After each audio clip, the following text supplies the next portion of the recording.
Hello, good afternoon, and welcome to the Midday News on 3FM 92.7. My name is Beatrice Adu. The news is also live on Kazmi 107.1 FM and across the world at 3news.com. Coming up in the next 30 minutes.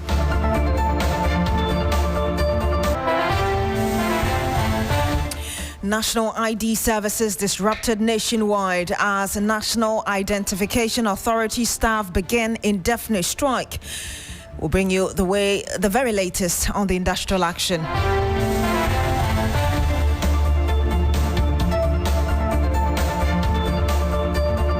Also coming up on the program and still on the labor front, Civil and Local Government Staff Association CLOGSAG files an injunction to restrain National Labour Commission from interfering with ongoing strike by staff of the Birth and Death Registry.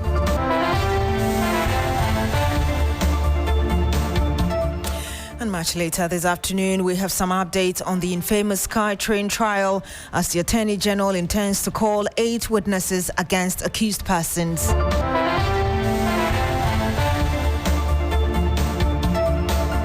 Thank you very much for joining us this afternoon. Now, issuance of National Identification Card and service delivery at the offices of the National Identification Authority, NIA, are expected to be severely disrupted across the country, following an indefinite strike by staff of the authority, effective today, Tuesday, the 24th of June, 2025. This action follows a resolution by the Divisional Executive Council of the Public Services Workers Union, PSW, NRA, after a final round of failed engagement with the Ministry of Finance on Monday, the 23rd of June 2025. The union describes this decision as quote-unquote difficult but necessary, citing the ministry's persistent failure to provide a definitive commitment or timeline for paying the operational support allowance, the only financial supplement to NIA staff's basic salaries. We'll now engage with the leadership of the striking workers, but first, let's find out what's happening on the ground. Ibrahim Abubakar is our man in the Ashanti region. He joins us live on the line. Ibrahim, what can you report from where you are? Well, Beatrice, I can say that, in fact, today many applicants had to leave the premises of the NIA frustrated. We do know how busy that offices are on daily basis, but as I speak to you this morning, you just find a few people who are just hanging around, hoping that help will come from somewhere so that they will be able to get their ID cards. In fact, for most of the people who are quite frustrated, they said they were there yesterday, they were scheduled to come today for their ID cards, only to turn up and be told that the workers are on strike. So no services is being rendered. There are people who are to come all the way from other districts or other municipalities from Dwaso, 2 hours drive to Kumasi, only to leave the premises frustrated. And they are just hoping that the government will, as a matter of urgency, or swiftly intervene and make sure that these workers resume their services for them to be able to get their ID cards. There are others I met who are racing against time to be able to register for their national service. Others also racing against time to be able to go for interviews for their passports and the likes.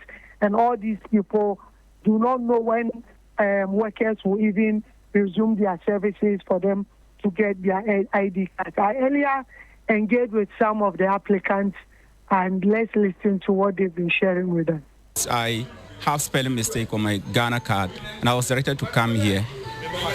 I came here, that was 2 days ago. So, and I was asked to come back with my school certificates. That's WAS certificates.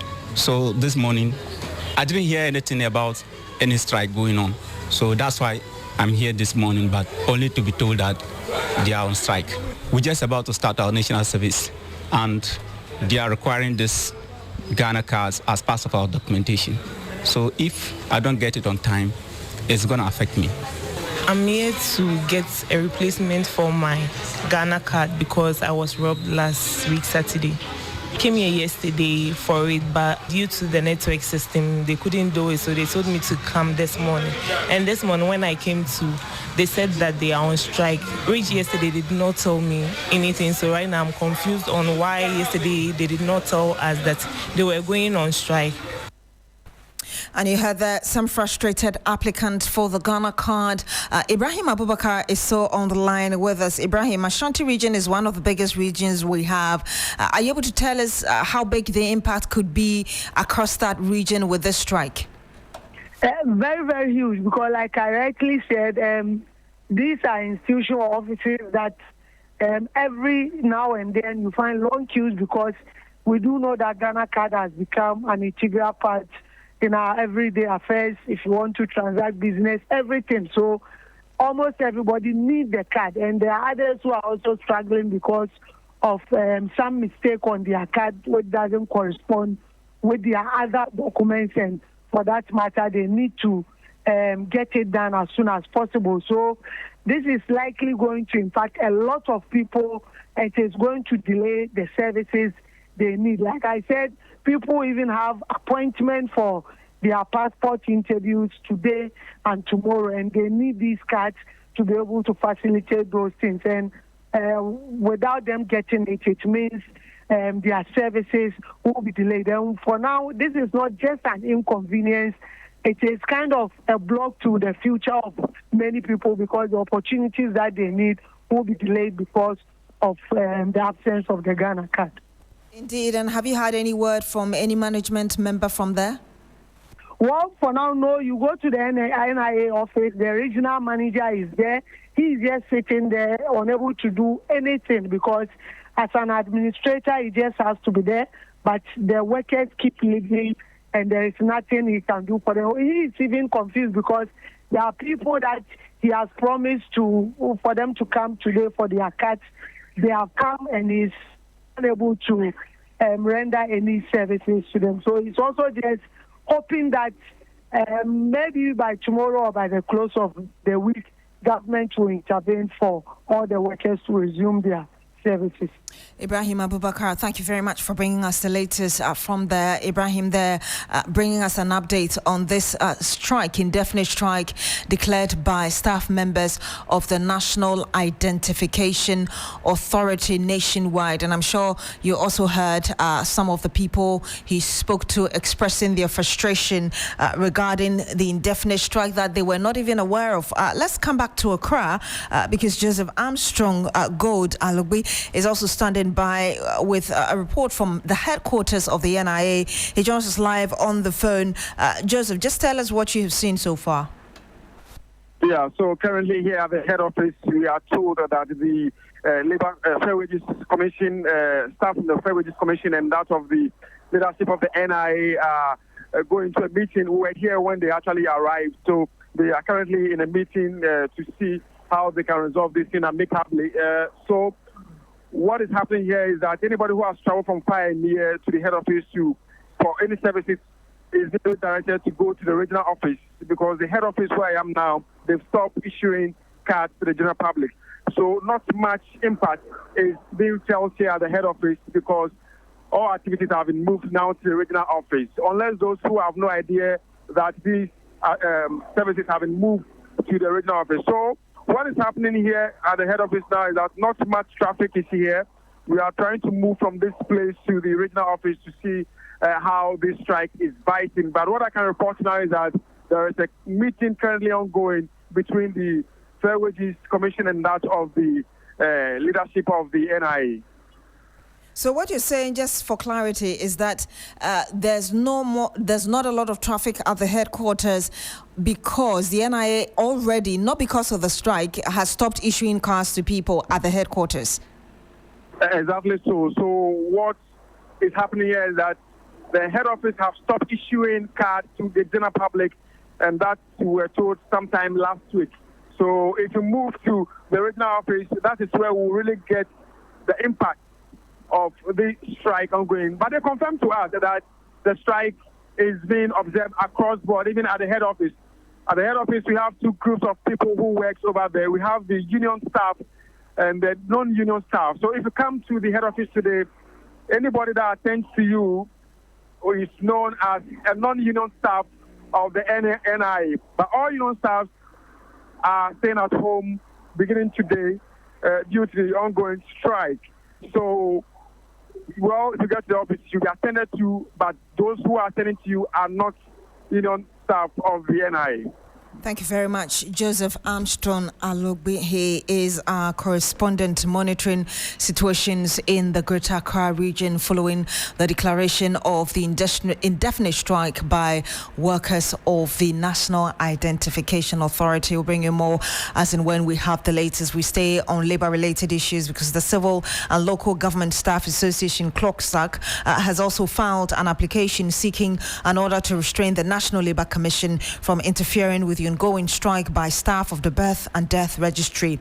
The Birth and Death Registry staff began an indefinite strike on the 17th of June, alleging verbal abuse by the registrar Samuel Boche. CLOCSAC, the labour union representing the workers, has endorsed the industrial action and is now seeking to restrain the NLC from interfering in the ongoing strike. The association says that the strike will continue until the concerns of its members are fully addressed and appropriate sanctions meted out to the registrar. Neither the National Labour Commission nor the registrar has publicly responded to the latest development. Meanwhile, the strike is said to have affected services at the Birth and Death Registry. And shortly, we'll be crossing over to our reporter who is currently at the Birth and Death Registry in Accra to bring us the latest on this. But don't go away.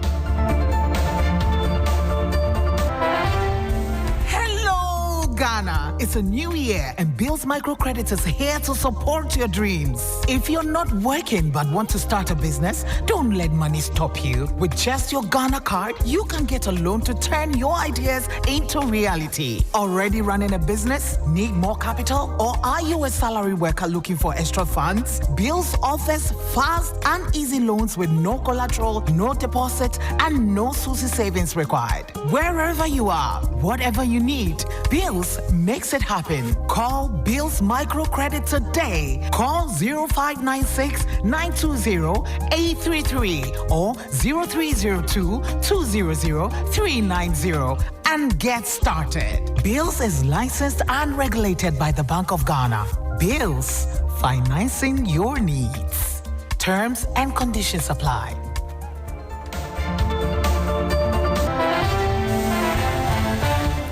And you're still here on the Midday News on 3FM 92.7, 13 minutes past the hour of 12. Now, the Ghana Education Service has called for calm among aggrieved teacher trainees following Monday's picketing over unpaid salaries. The GES assures that efforts are underway to resolve the payment delays affecting thousands of newly recruited teachers. Over 2,000 teachers recruited in 2024, though issued staff IDs, remain unpaid due to expired financial clearance. An additional 600 trainees are yet to receive their IDs due to unresolved documentation issues. GES says that a nationwide validation exercise was carried out in March this year to clean up irregularities in the recruitment process. A technical committee has also been formed to improve communication with affected teachers. The service says it has submitted a formal request to the Ministry of Finance seeking an extension of financial clearance to facilitate payment. Now, while the GES works towards a resolution, frustrated trainees demand urgent action. And let's hear from Simon Kofi, who is one of the... Okay, he actually joins us live on the line. He is one of the conveners for the protesters. And, okay, so let's hear him. He spoke to us earlier. Why are you on strike? Why are you picketing? Let me put it that way. Not on strike, but you're picketing. Why are you doing that? Thank you very much, and good morning to your listeners and all who are watching live on social media. I must say, as you rightly put it, we are aggrieved, and we think the best way to have our issues resolved for us was to come to the headquarters of the GES to come and show our displeasure as to why they have decided to keep our staff IDs for 10 months, and some few who also have their staff IDs have been denied salary for the same period of months, while others whom we started the same work with on the same day, the same time frame, have received their staff IDs and they are taking their monthly salaries. There's no explanation to this. Well, previously when we came, we were told that the clearance that was issued last year, that warranted our posting, had actually expired in December last year. And so we were told that a letter was written to the formal administration for an extension, of which it wasn't done till date. Okay. And one thing we are finding it difficult to understand is the fact that we are very much aware that the clearance was given to a group of people. Right. Let's say we are 5. The clearance had come for 5 of us. And so we expect that it covers the 5 of us. Right. So along the line, if 3 out of the 5 should be active and then 2 out of the 5 will be inactive, to some extent it raises questions. Right. So that is what we still don't understand. I see. So for you satisfied every prerequisite that was there. Exactly. Sure. So that's where you don't see why your ID cards have not gotten to you. Do you gentlemen have ID cards, by the way? We don't. That's tough IDs. But you have colleagues who have ID cards, Exactly. who are also, giving clearance the same period that you were giving clearance. Yes. But is it the first time you are talking to GES about this matter? It's not the first time. But the GES Deputy Director General says she doesn't know about it. That was an unfortunate statement she made yesterday, and I think that's I would say it aggravated the whole situation. In that in April we were there. Personally, it's the 4th time being to their office, and then in April we came there in numbers as we did yesterday. Right. And so it was on the same issue. So for her to have said that it's the first time she's getting to know, it's very unfortunate on her part. But she's made a request that puts the grievances on paper. Had you previously written to the GES? Like I said, it is not a new thing. Right. For us to be writing. But is there an official complaint from your grouping to the GES? Oh, yes.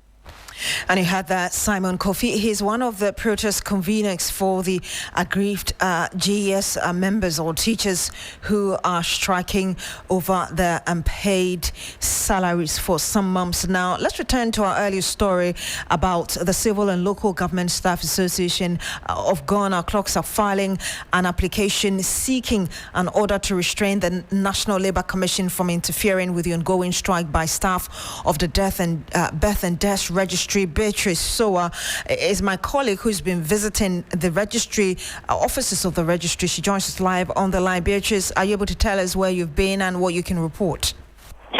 Okay, I was at the Birth and Death Registry at the Shiashi office, and upon getting there, we met some workers who were working.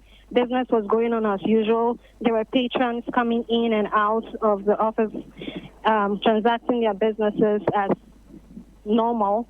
Upon getting there, we also had an interview we spoke to the head of projects at the registry, Mr. Emmanuel Norte Botri, and he told us that they have been working, but he read online about the strike action, that he challenged Clocksack to come out and tell the people what really happened in the previous strike action they embarked on, and what was the outcome of the court case, because it looked like they withdrew the case from court, and the appointed former registrar went about her duties.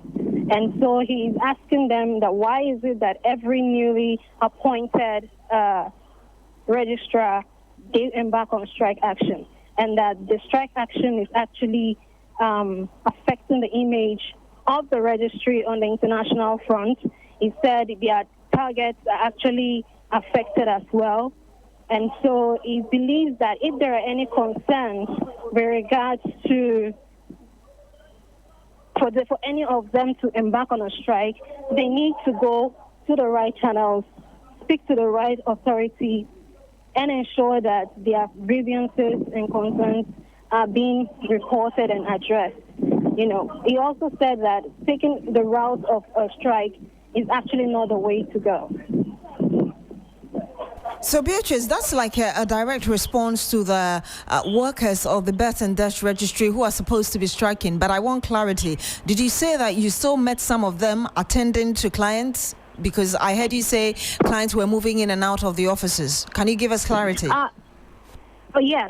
When we arrived, there were workers there. The accounts were, he mentioned that the accounts were working, the finance departments were working, the client service were working. We actually saw some patrons come in, to transact their businesses as usual. Like, business is going on as usual over there at the Shiashi branch.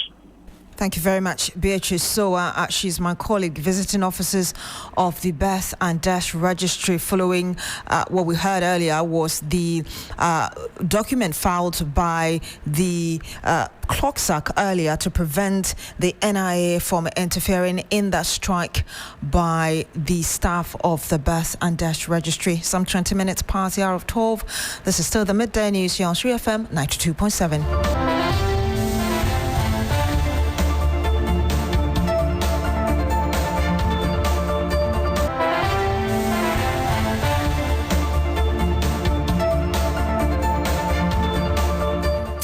Now, the Attorney General will call on 8 witnesses to testify in the SkyTrain scandal involving former board chairman of the Ghana Infrastructure Investment Fund, Professor Christopher Amir-Kofi, and ex-Chief Executive Solomon Asamoah.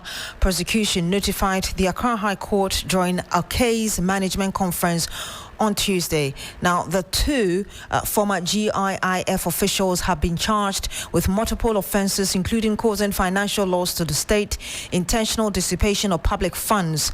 They have also pleaded not guilty and are on bail. While Professor Amir-Kofi is on a 10 million Ghana cedi bail with 2 sureties to be justified, Solomon Asamoah has been granted a 15 million cedis bail with 2 sureties to be justified. Lord Edwasari is our court affairs correspondent. He joins us live on the line. Lord, what more can you report on the case management conference today? Right, Beatrice. So today, prosecution was led by Chief State Attorney Sevako Bache, rather than the Deputy Attorney General, Dr. Justice Ramsay, who's been coming over the period. Now, when the case was called, she indicated to the court that we were withdrawing, the prosecution were withdrawing 4 witnesses from the original list of witnesses that we were going to call against the 2 accused persons. That is the former board chair, Professor Amir-Kofi, and then the ex-chief executive, Solomon Asamoah. I would like to briefly mention them. So they indicated the witness statements of Seth Nana Kwame Osei, Benjamin Nasi Abrokwa, Reginald Okai, and Chief Inspector Kessie will be withdrawn. And then they indicated that in place of that, they'll be calling 8 witnesses, including a staff officer, Francis Abuaji. So the list of the witnesses that they'll be calling are Yao Odame Dakwa, Kofi Boache, Andrews Ejenim Boateng, Mami Efua, Shirwa Abebio, Yvonne Adole Soa, and Honorable Chiniba Kodia. We are yet to find out the identity of this person. Cecilia Gambria, and like I indicated, Staff Officer Francis Abuaji. But in all of it, the counsel for the defense counsels indicated that they had not been served with the witness statements that the prosecution indicated that they were going to file. And so the judge indicated that the prosecution actually gave them 48 hours for them to serve the defense lawyers with those documents. It also came... Go ahead and land, please. Okay. The lawyer for Professor Amir-Kofi, Duke Aaron Sasu, he told the court that he had filed an application and wanted to move that application. But then the presiding judge, Comfort Asame, stopped him from moving it because she indicated that the details on the application has decided that he's supposed to move it on 9 July. Now, I did a little digging regarding the application that was, because he wasn't allowed to disclose the details of it in open court. But we found out that the application has to do with the defense lawyer referring the case of Professor Amir-Kofi to the Supreme Court, asking for some interpretations in the Constitution. So essentially, he's asking the High Court to stay proceedings while the Supreme Court makes a determination on that referral that they have made. Okay, Lord, I also do know that earlier there was an application to vary the bail terms of Professor Amir-Kofi and Mr. Asamoah. What happened to it? Indeed. At the last adjourned date, just before the case was adjourned, both lawyers in a court in Kuros actually asked for variation of the bail terms of Professor Amelia Okunfi and then Solomon Asamoah. Now, per their bail conditions, they are to Solomon Asamoah is supposed to report to the police investigators 3 times a week, and then Professor Amelia Okunfi once a week. And so this is the reporting to the investigators that they wanted the variation of bail on. But when the case was called today, nothing of that sort came up. They did not file the formal application as was directed by the court.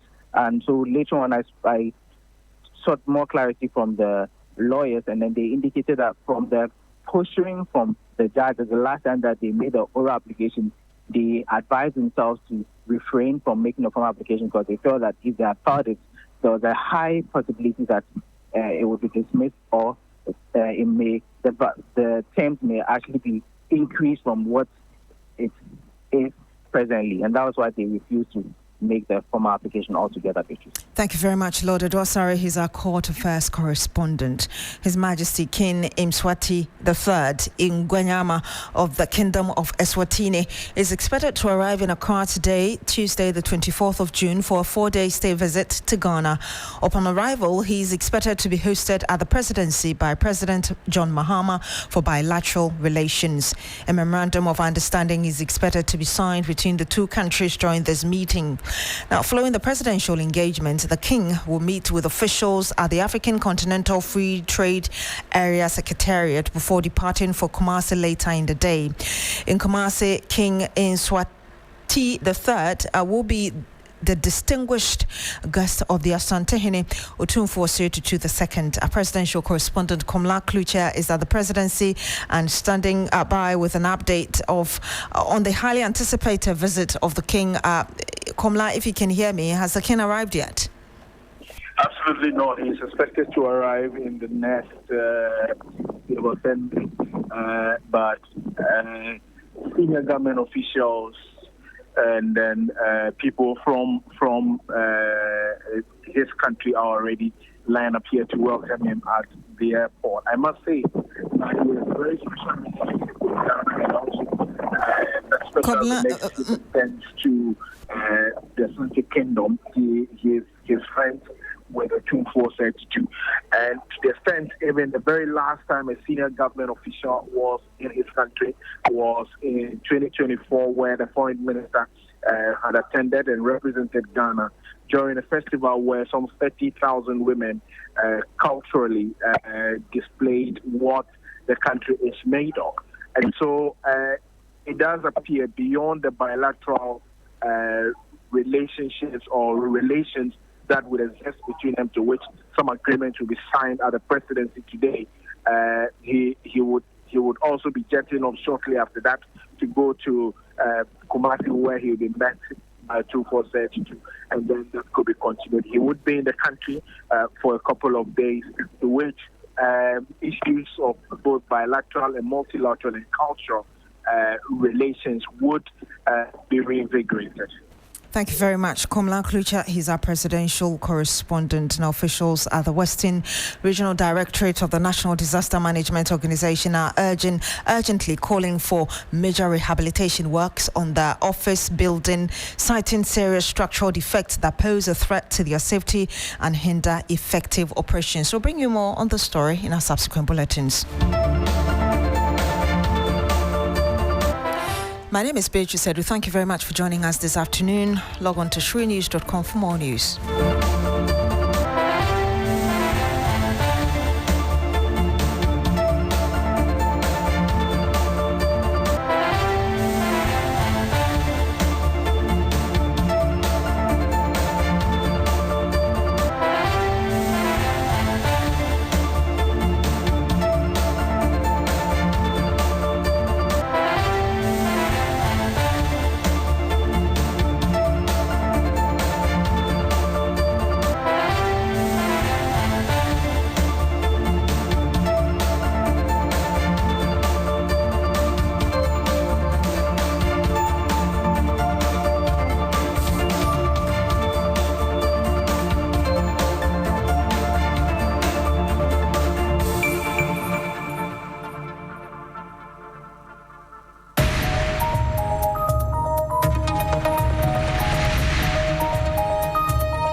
Hello, good afternoon and welcome to Business Daily on 3FM 92.7 with me, Bismarck Ausa. Coming up this afternoon, IC Research projects sharp decline in June inflation to 16% on back of strong CD, lower fuel cost and transport fare cuts.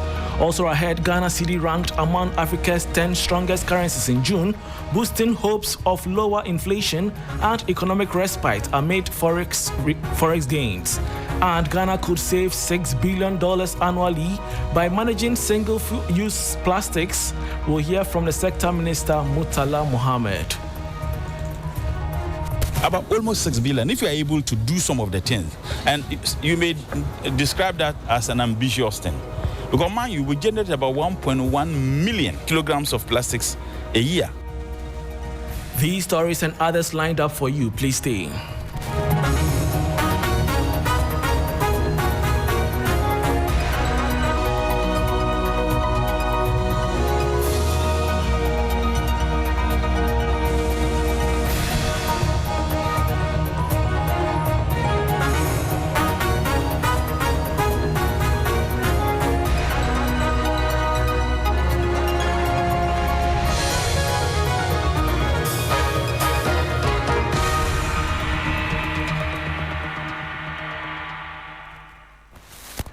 Thanks for your company. Now to the very first story. Inflation in Ghana is expected to record another sharp decline in June 2025, dropping to 16% year-on-year, according to projections by IC Research. The anticipated fall is driven by the continued appreciation of the cedi, lower petrol prices, and recent cuts in commercial transport fares. The following 3 Business News Desk report has the details. Inflation is forecast to drop sharply to 16% in June 2025, marking a continued easing of price pressures in the Ghanaian economy. According to IC Research, this projected 240 basis points decline is supported by a strong 35% appreciation of the cedi year-on-year, which has eased the cost of imported goods, especially petroleum products. This in turn led to a 15% cut in commercial transport fares, helping to drag transport inflation down to just over 3%. Food inflation is also expected to sustain its downward trend, following a sharp drop in inflation for vegetables and tubers, despite some month-on-month pressures due to the planting season. Non-food inflation, on the other hand, has plunged to 14.4%, with declines recorded across 10 of the 12 non-food divisions. Overall, June will mark the 5th straight monthly decline in headline inflation this year, with IC Research pointing to a combination of base effects, currency strength, and energy price reversals as key drivers. And that was a 3 Business News Desk report on IC Research projecting sharp decline in June inflation to 16% on the back of strong cedi, lower fuel costs, and transport fare cuts. In a related development, the Ghana cedi has been ranked among the top 10 strongest African currencies for June 2025, following gains against the US dollar and other major trading currencies. The latest update from Forbes comes amid cautious optimism that a stronger cedi could support efforts to contain inflation and ease the cost of debt repayments. There is more in the following 3 Business News Desk report. As the second half of the year gets underway, the Ghana cedi is making notable gains, now ranked among the top 10 strongest currencies in Africa, according to Forbes Currency Converter update for June 2025. The local currency recorded a slight appreciation in value compared to the previous month, part of a broader trend in select African economies experiencing exchange rate recovery after years of high debt, inflation, and currency devaluation. Analysts say one of the most immediate benefits of a stronger cedi is the potential reduction in inflation as imports such as petroleum and food become cheaper. This is particularly crucial in economies like Ghana that rely heavily on foreign goods. A stronger currency also allows more flexibility for the central bank to cut interest rates without triggering further inflation. It could also help government reduce the cedi cost of servicing foreign debt, freeing up resources for investments in sectors like education and health. Other currencies that saw improvements this month include Tunisia and Morocco, while Libya, South Africa, and Botswana saw declines. The Ghana cedi's strengthening is seen by some economists as a sign of improving fundamentals, including better fiscal management and foreign exchange inflows. And that was a 3 Business News Desk report on the Ghana cedi being ranked among Africa's 10 strongest currencies in June, boosting hopes of lower inflation and economic respite amid forex gains. Now, the Ministry of Environment, Science and Technology says Ghana stands to save approximately 6 billion cedis each year if it effectively manages the use of single-use plastics. The comments follow President John Dramani Mahaman's announcement of plans to ban the importation of production of styrofoam, citing its significant role in environmental pollution. Speaking at the 5th edition of the 2025 Environmental Sustainability Summit, organized by the Business and Financial Times, Sector Minister Murtala Ibrahim Mohammed expressed concern that the country currently recycles less than 10% of its plastic waste out of the over 1.1 kilograms waste generated annually. We should about almost 6 billion if you are able to do some of the things. And you may describe that as an ambitious thing. Because man, you will generate about 1.1 million tons, kilograms of plastics a year. 1.1 million. And we can only be able to get about half of it. More than half, we are not able to collect. And even the about half that we collect, we only recycle 9% of the about half. That is where do they end up? They end up in our water bodies, in our gutters. When it rains now, you see the drainage. So it means that government would have to be spending a lot of money to do things we would have avoided if we didn't have this, this danger of plastics. So if we're able to solve that, we would have been saving so much money, and that would amount to billions of cities if you're able to do that. Because assuming you're not able to do that, it means that you have to factor that in your GDP, and that becomes expenditure. But if you're able to solve it, you don't spend that. It becomes a revenue to you as a state. So these are some of the things that we're looking forward to doing. The Environment Minister, Murtala Ibrahim Mohammed, further revealed that the government is in discussions with local plastic manufacturers to explore eco-friendly alternatives suited for the domestic market. The minister reaffirmed government's commitment to working with the private sector to create policies that are both environmentally sustainable and economically inclusive. I have had some discussions. I was in France and Nice last 2 weeks. And I guess a sister media house engaged the president of the local producers of plastics. And they did indicate that they will be coming to see us. That's why I said, look, we are not just going to say we're going to ban. And as part of the processes of getting alternatives, where we can assist our local, plastic producers to divert from either the direct use of plastics in the productions that they have, in the items that ensures our urban convenience. We will do it with them. We will not just do it in isolation. And like I said, I don't have doors in my office. So it's not about my doors are open. I don't even have doors. I'm willing at any point in time to engage them, and that is the position of government, that we should not do things in isolation. We need to engage them. Whatever laws that we are able to make for the implementation, we are doing them for the good people of this country, and therefore they must be active participants in the formulation of the policies which may lead to having some legal regimes that will regulate the conduct of everybody in this country. And that was the Minister of Environment, Science and Technology, Murtala Ibrahim Mohammed. Let's now turn our attention to the agri sector, and in a bid to minimize waste and improve productivity and profitability in Ghana's agri sector, the Chamber of Agribusiness Ghana has engaged some key stakeholders on a national interpretation of global standards. The engagement aims to equip farmers with practices that can address weaknesses in their productions and a broader market coverage leveraging the Africa Continental Free Trade Agreement, AFCFTA. Speaking to 3 Business, Chief Executive of the Chamber, Anthony Morrison, stressed it will help create a professionalized industry for national development.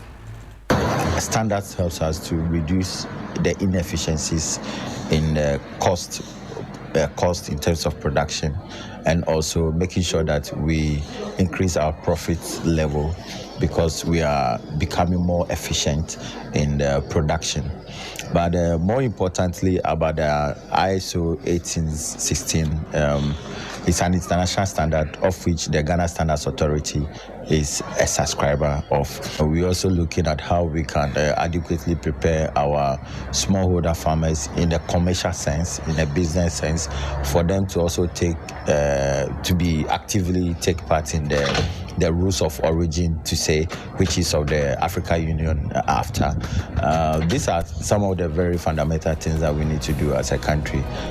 Eventually, this increases our market penetration and export penetration.